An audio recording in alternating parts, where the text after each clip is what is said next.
اندرما housing scheme, حکومت تلنگانہ کا اہم فیصلہ۔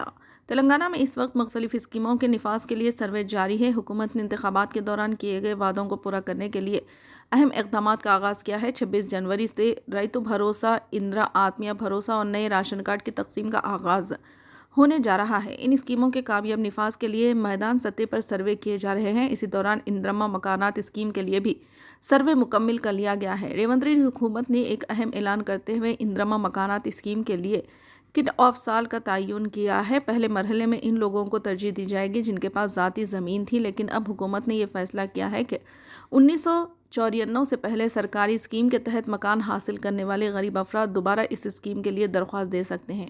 حکومت نے اعلان کیا ہے کہ وہ لوگ جنہیں 1995 کے بعد کسی سرکاری اسکیم کے تحت مکان ملا ہو وہ اس اسکیم کے لیے اہل نہیں ہوں گے، لیکن 1994 سے پہلے مکانات حاصل کرنے والے افراد جو اب ان مکانات کی خستہ حال کی وجہ سے پریشان ہیں دوبارہ درخواست دینے کے اہل ہوں گے۔ یہ بھی بتایا گیا ہے کہ 1994 سے پہلے کے مکانات زیادہ تر گاؤں کے علاقوں میں تعمیر کیے گئے ہیں۔ بینک مکانات تھے۔ جواب 30 سال گزرنے کے بعد شکستہ حالت میں ہے، اس لیے حکومت نے ایسے مستفیدین کو ایک اور موقع دینے کا فیصلہ کیا ہے۔ آدھار نمبر کے ساتھ مستفیدین کی تفصیلات منسلک ہونے کی وجہ سے حکومت کو اس عمل کو آسان اور شفاف بنانے میں مدد مل رہی ہے۔ حکومت نے پہلے مرحلے میں ذاتی زمین رکھنے والوں کو مکان الاٹ کرنے کا فیصلہ کیا ہے۔ 1994 سے پہلے مکان حاصل کرنے والے اور اب بھی ان میں مقیم افراد کو درخواست دینے کا موقع فراہم کیا جا رہا ہے۔ یہ فیصلہ ان مکانات کی خستہ حالت کے پیش نظر کیا گیا ہے تاکہ مستحقین کو بہتر رہائش فراہم کی جا سکے۔